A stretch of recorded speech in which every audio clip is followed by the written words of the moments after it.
The year was 1884, and the dust of Redemption's Fork was a living thing. It coated everything with a fine, gritty film of ochre, and regret the raw lumber of the general store, the sagging canvas of the assayer's tent, and the soul of every person who had washed up on this forsaken shore of the prairie.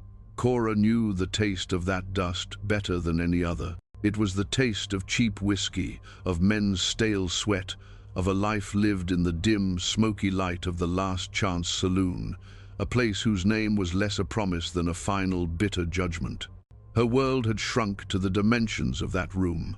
The long, scarred bar, the out-of-tune piano in the corner that a drunk might pound on for a nickel, and the rickety staircase leading up to the crib-like rooms where she slept, or tried to.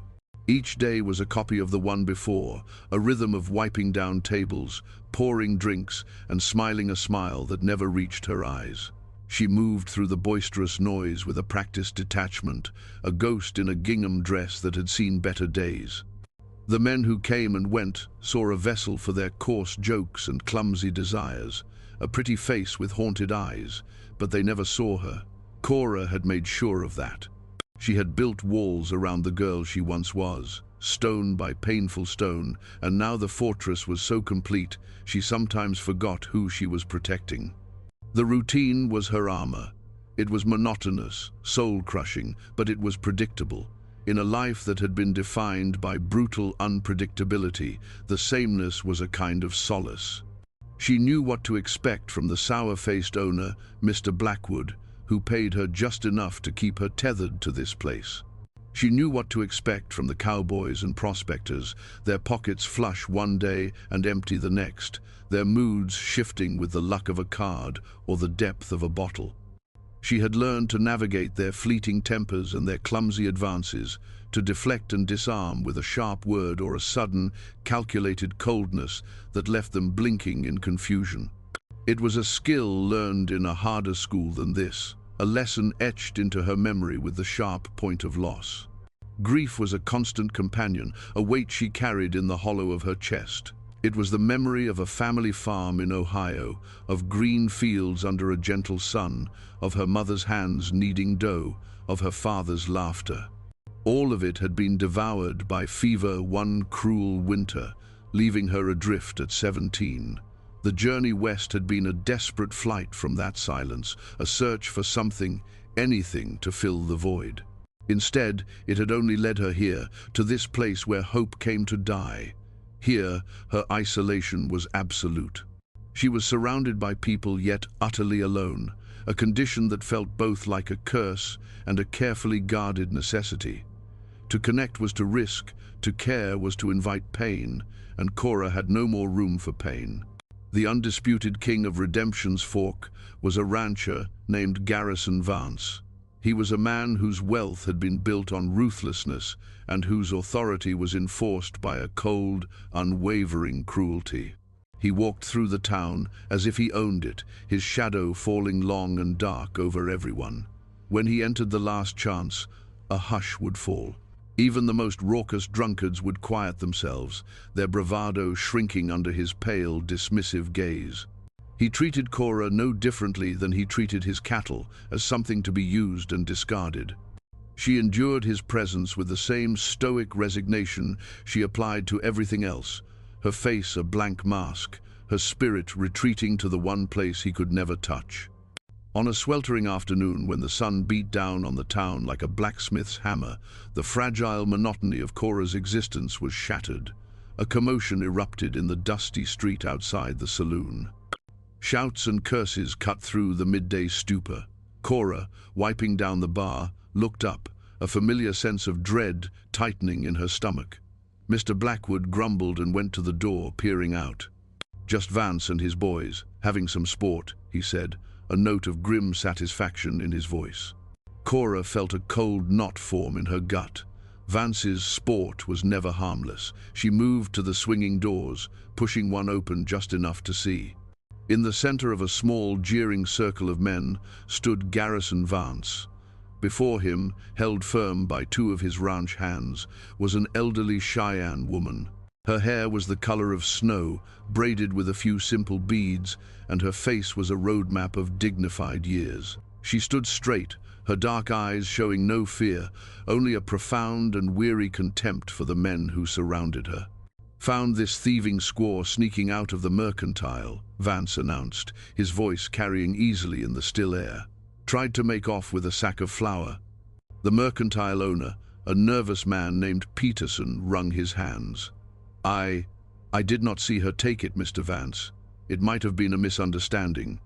"Silence," Vance snapped, and Peterson flinched as if struck. "I saw it.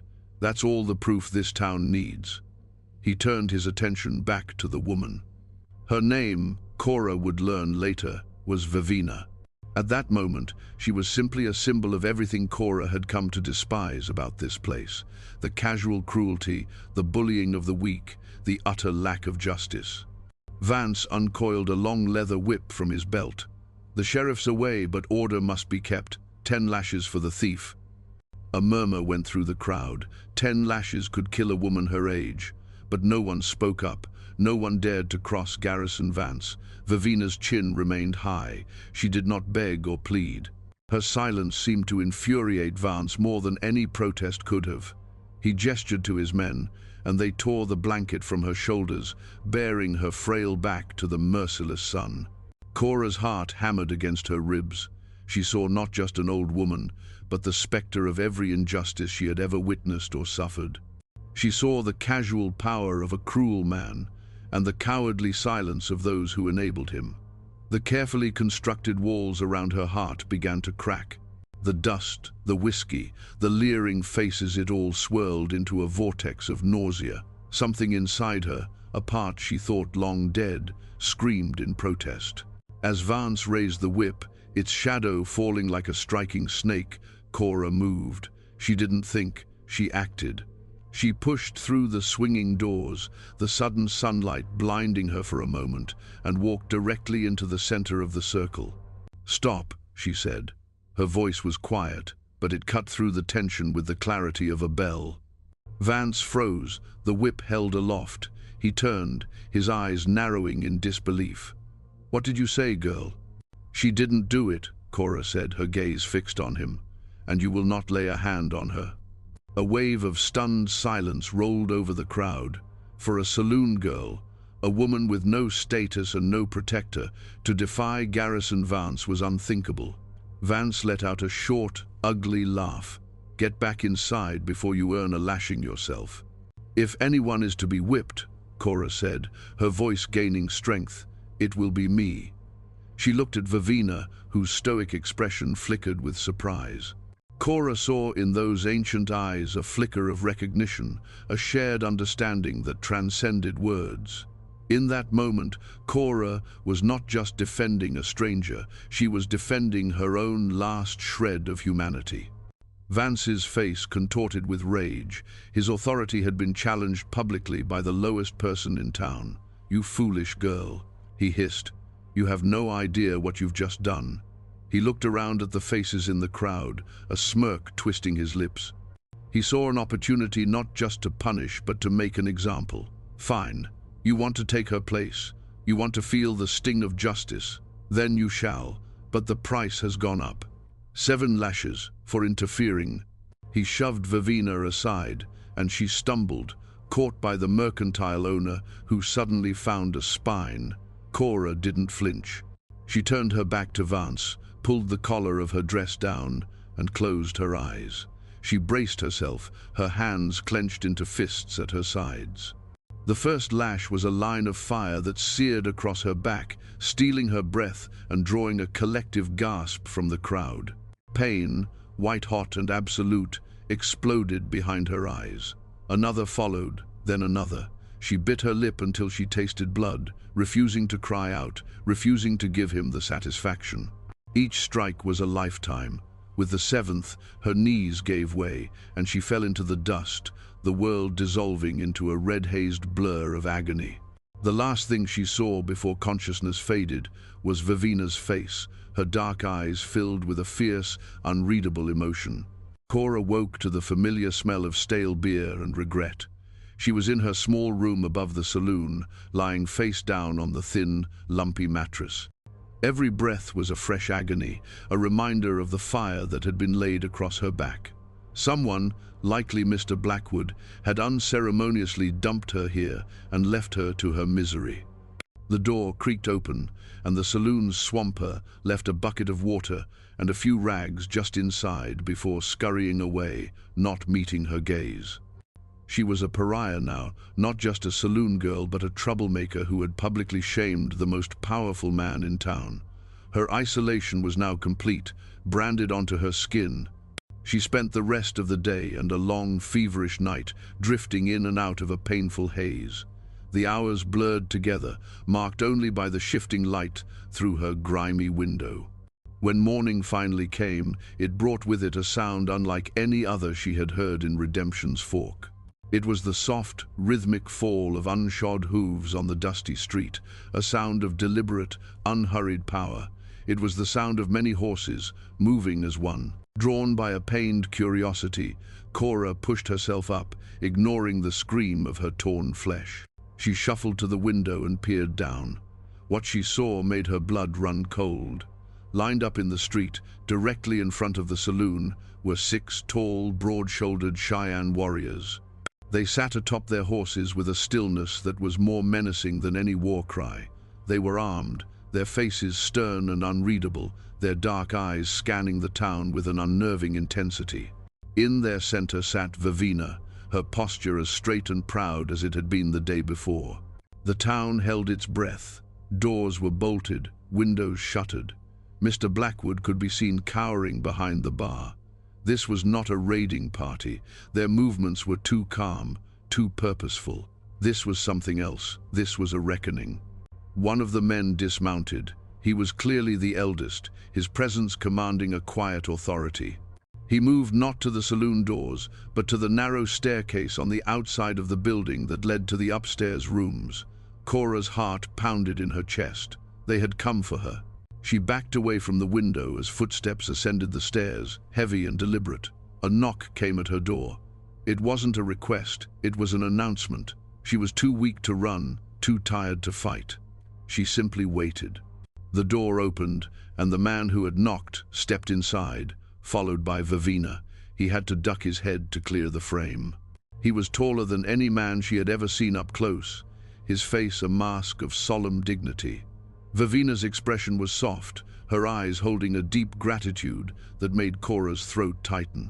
The old woman spoke in her own language, her voice a low, musical cadence. The tall man listened, his gaze fixed on Cora. When Vivina finished, he finally spoke, his English heavily accented but clear and resonant.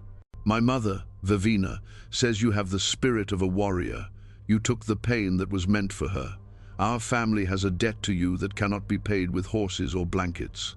Cora simply stared, unsure what to say, what to think. She was a saloon girl in a cheap room with wounds that burned like hellfire. They were Cheyenne warriors. Their worlds were not meant to intersect. "You have no protector here," the man continued, his eyes sweeping over the pathetic room, taking in her isolation and vulnerability. "This is not a place for a woman of courage. My mother says you will come with us. We will care for your wounds. We will give you a home." Cora swallowed against a dry throat. "A home?" The word sounded foreign on her tongue. The man nodded gravely. "My mother has 5 other sons. We are all here. She has told us what you did. An act of such honor must be met with honor. In our way, there is no higher honor we can offer. To repay this debt, to give you the protection and status you deserve, any one of us would take you as a wife." He paused, letting the weight of his words settle in the small room. "We have all come to ask. My brothers and I, we all wish to marry you." Cora's mind reeled. The proposition was so far beyond the realm of anything she could have imagined that it felt like a fever dream. Marry her? All of them? She looked from the man's stoic face to Vivina's gentle one. This wasn't a crude offer like the ones she received nightly downstairs. This was something formal, serious, and utterly terrifying. It was an escape, a prison, a complete upending of the wretched but predictable life she knew. Before she could form a response, a wave of dizziness washed over her, the pain in her back overwhelming her senses. The world tilted, and as she collapsed, the last thing she felt was the surprising strength of the warrior's arms catching her, lifting her, as if she weighed nothing at all. The journey was a blur of fragmented sensations.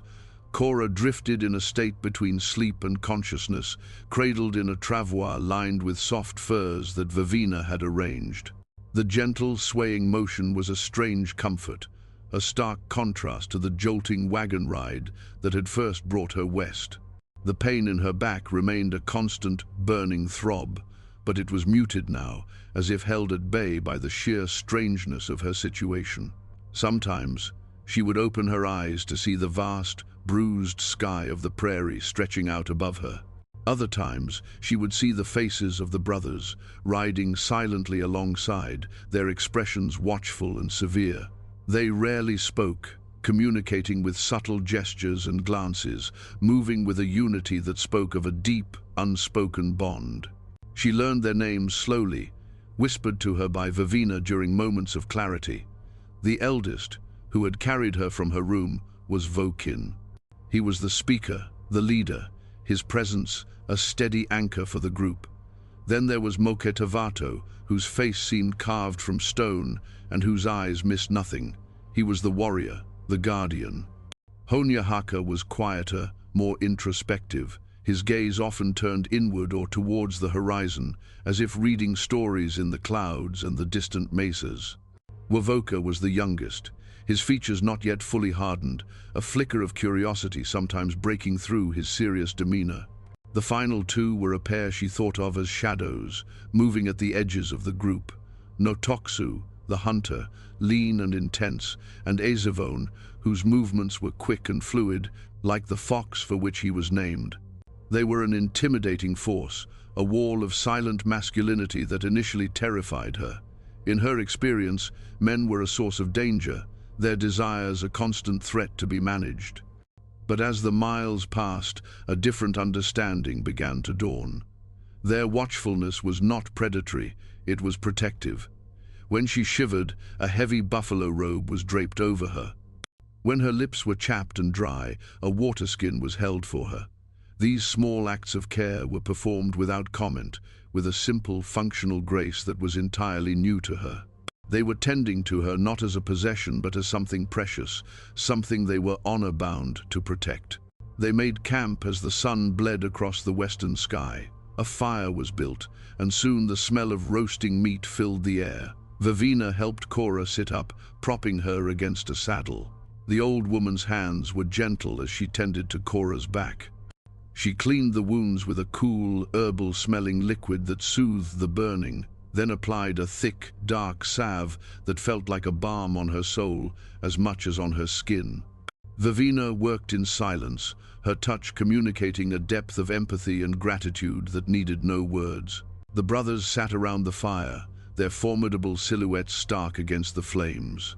They ate, passing portions of the cooked rabbit to Vivina, who in turn offered the most tender pieces to Cora. Cora ate slowly, the simple, nourishing food, a revelation after the greasy fare of the saloon. The silence was profound. It wasn't the empty, lonely silence of her room in Redemption's Fork, but a living silence filled with the crackle of the fire, the whisper of the wind through the prairie grass, and the shared, unspoken presence of the family around her.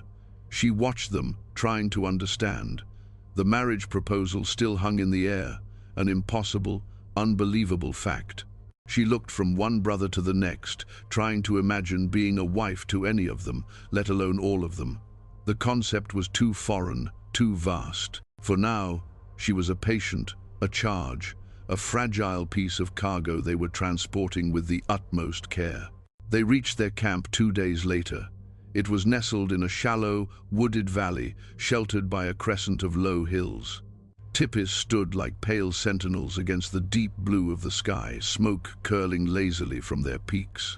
It was not a large camp, more of a family settlement, and the arrival of the 6 brothers with their mother and a strange white woman on a travois drew quiet, curious stares. There was no hostility, only a watchful curiosity. Cora was carried to Vivina's teepee. It was larger than she had expected, the interior spacious and filled with the scent of sage and smoked leather. Buffalo robes covered the ground, and beautifully beaded bags and containers were hung from the lodge poles. It felt sacred, a stark contrast to the profane ugliness of her room at the saloon. It felt like a home. Vivina made her comfortable on a soft bed of furs and continued her ministrations.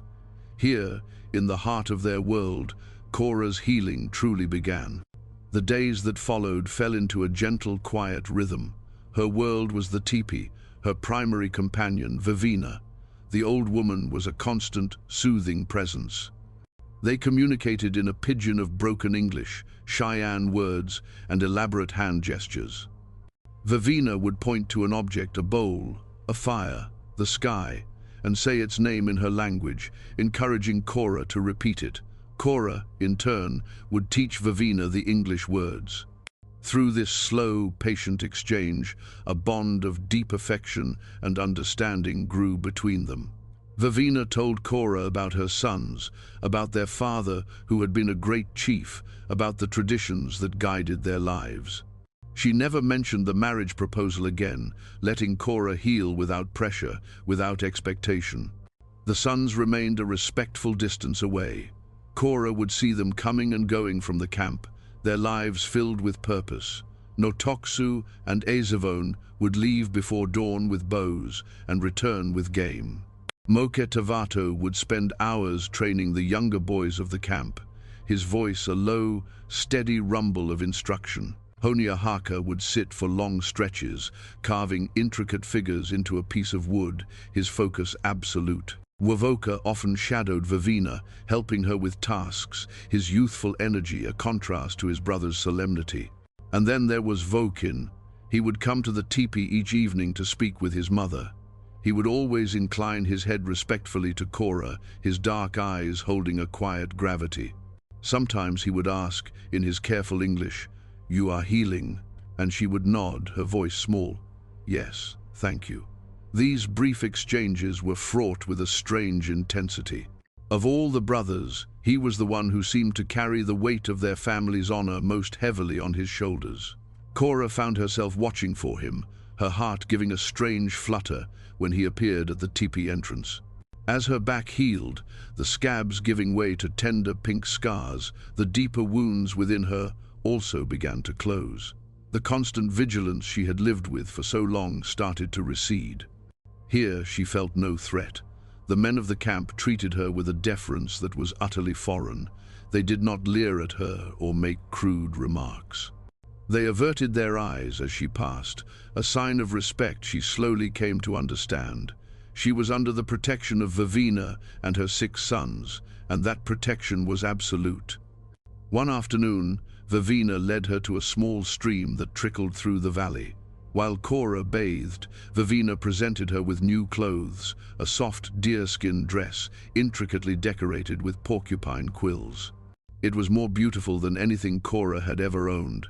As she slipped it on, the supple leather soft against her skin, she felt as if she were shedding her old life.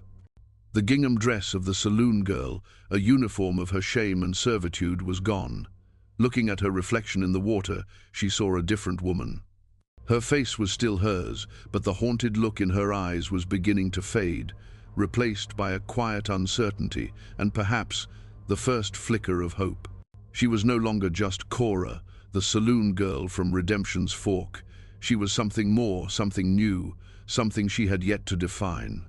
The peace of the valley was a fragile thing, an illusion Cora had allowed herself to believe in. Word from the world beyond their sheltered home arrived on the back of a fast-moving pony, carried by a cousin who had been trading near Redemption's Fork. He spoke in rapid Cheyenne to Vokin and Moketavato, his gestures sharp and urgent. Though Cora could not understand the words, she understood the grim tightening of Vokin's jaw and the way Moketavato's hand went instinctively to the knife at his belt. Later that evening, Vokin came to Vivina's teepee. The usual quiet of their evening exchange was gone, replaced by a heavy tension that filled the space. He looked at Cora, his expression deeply troubled. Garrison Vance, he said, the name sounding like a curse on his tongue. He tells a different story in the town. He says my brothers and I took you by force. He says you are our captive. Cora's blood ran cold. She should have known. A man like Vance could not let a public humiliation stand. He needed to reassert his dominance, to twist the narrative until he was once again the man in control, the victim of savage treachery. He is a liar, Cora said, her voice shaking with a mixture of fear and anger. His lies are poison, Vokin replied, his voice low and grave. He uses the town's fear of my people. He tells them we are a threat, that you must be rescued. He is gathering men. He intends to ride out here. The fragile sense of safety she had cultivated shattered like glass. The violence of Redemption's Fork was reaching for her, its long, ugly shadow stretching all the way to this peaceful valley. The thought of Vance and his men descending on this place, bringing their hatred and their guns into this small community, filled her with a dread so profound it was paralyzing. This was her fault. Her defiance had brought this upon them. I should go back, she whispered, the words tasting like ash. If I go back, he will leave you alone. Vivina, who had been listening intently, let out a sharp sound of protest. She spoke to her son, her tone fierce and unyielding. Vokin listened, then turned back to Cora. My mother says you are one of us now. We do not surrender our family to jackals. His gaze was intense, unwavering. This is not your fault. This is the fault of a wicked man. We will not run from him. We will not hide. This is our land. We will defend it, and we will defend you. In the days that followed, the atmosphere in the camp transformed. The gentle rhythm of daily life was replaced by a quiet, purposeful preparation for war. The women began packing essential goods, ready to move the children and elders to a safer location if necessary. The men checked their weapons, their faces grim and resolved. Mokitavato drilled the younger warriors with a relentless intensity, their practice filling the air with the thud of arrows hitting targets and the sharp commands of their leader. Cora felt useless, a spectator to the storm she had caused. The guilt was a heavy stone in her stomach. She watched the brothers, their unity, a formidable thing. They moved and thought as one, their shared purpose binding them together. They were preparing to die for her, for a debt of honor she could never repay. She tried to help Vivina, grinding corn, fetching water, but her mind was elsewhere. She watched Vokine as he directed the camp's defenses, consulting with the other men, his face etched with the burden of command. He was no longer just the quiet, respectful son. He was a leader preparing to protect his people. The admiration she felt for him deepened into something more, a painful, hopeless ache. He was everything the men she had known were not, honorable, strong, and gentle. One evening, as she sat outside the teepee, watching the last light fade from the sky, he came and sat near her. They were silent for a long time, the only sound the chirping of crickets and the distant nicker of a horse. "You are afraid," he said finally. It was not a question. "I'm afraid for you," she confessed, her voice barely a whisper. "For your family. This is happening because of me." "It is happening because of him," Vokinde corrected her firmly. "Men like Vance will always seek a reason to hate, a reason to destroy what they do not understand.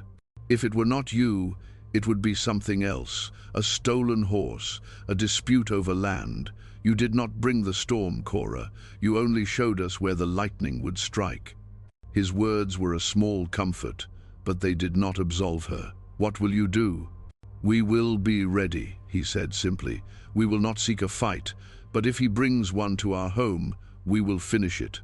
The gravity of his words settled over her. She looked at his strong profile against the darkening sky and understood that her old life was truly over. There was no going back to Redemption's Fork.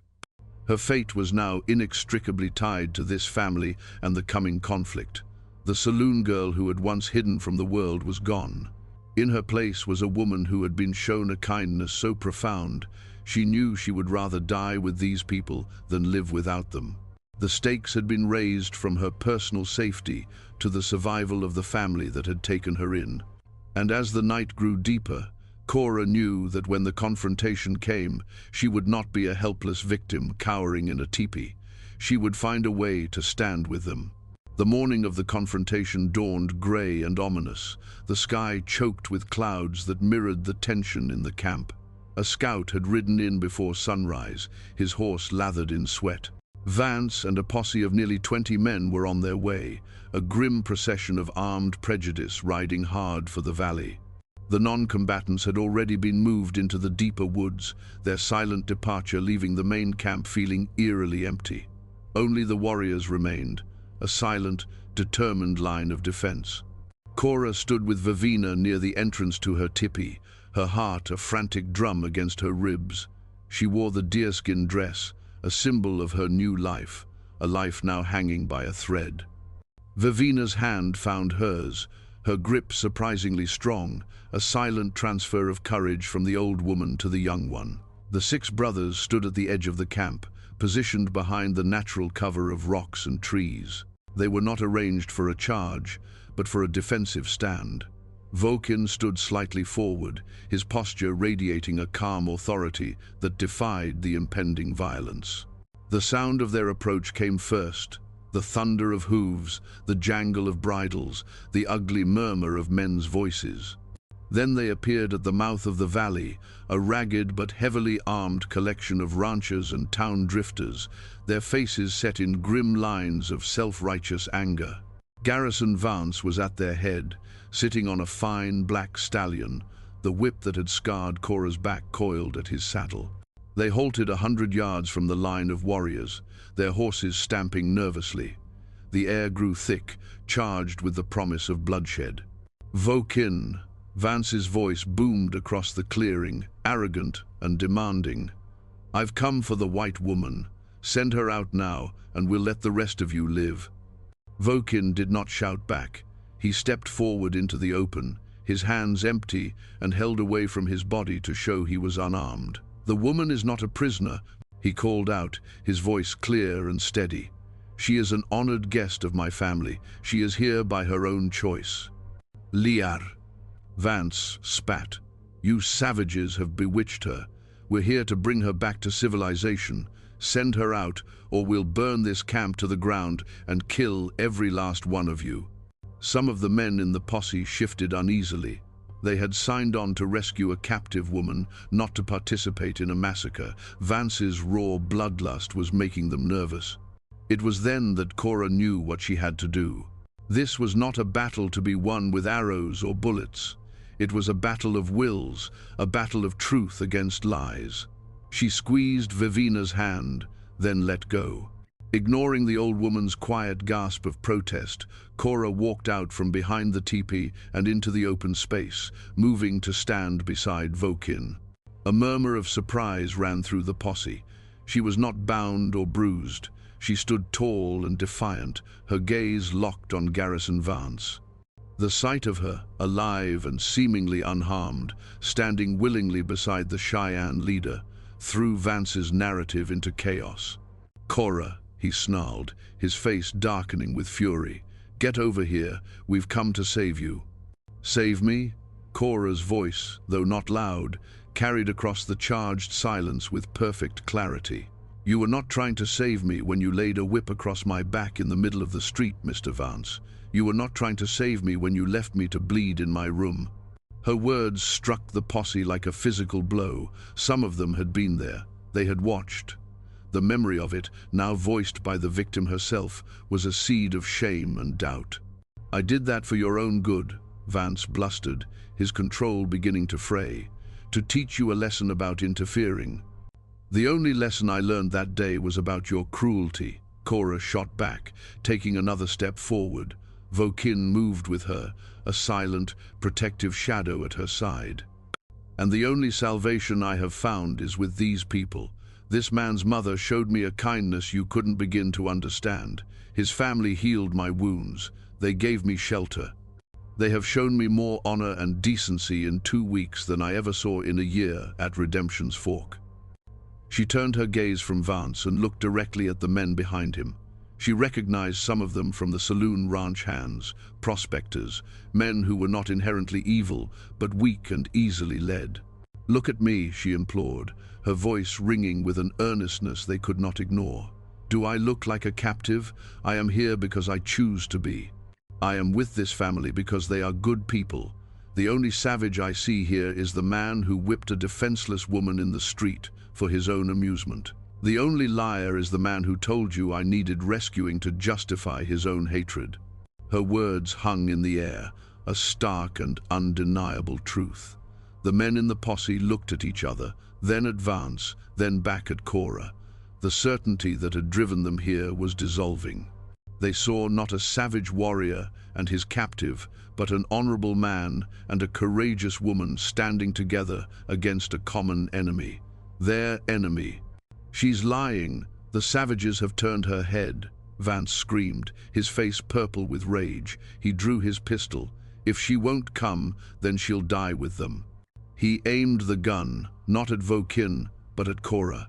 But before he could fire, two things happened with breathtaking speed. Vokin shoved Cora behind him, shielding her with his body, while Mokitavato, silent and deadly as a hawk, loosed an arrow from the rocks. The arrow did not kill. It struck Vance's gun hand, the force of it ripping the pistol from his grasp and sending a shock of agony up his arm. Vance howled in pain, clutching his wrist. The spell was broken. One of the ranchers, a man named Garrett, spurred his horse forward. "That's enough, Vance," he said, his voice hard with disgust. "We came to rescue a woman, not murder her. She's made her choice." He turned his horse and, without another word, rode away. One by one, then in groups, the other men followed, their shoulders slumped in shame, leaving Garrison Vance alone, defeated and cradling his wounded hand in the middle of the clearing. His power, built on fear and lies, had crumbled to dust. The aftermath of the confrontation was a profound and sacred quiet. The valley, which had braced for the thunder of gunfire and the screams of the dying, was filled instead with the gentle sigh of the wind through the pines. Vance had retreated, a broken man, his authority in Redemption's Fork shattered by the truth spoken by a woman he had counted as less than nothing. The threat was gone. Cora stood beside Vokin, her body still trembling with the adrenaline of the standoff. He turned to her, his dark eyes filled with an emotion she couldn't quite name: awe, relief, and a deep, abiding respect. He gently took her arm, his touch steady and grounding, and led her back towards the teepee where his mother waited. Vivina rushed to meet them, her weathered face wet with tears. She embraced Cora, holding her tight, murmuring words in Cheyenne that Cora knew were of love and gratitude.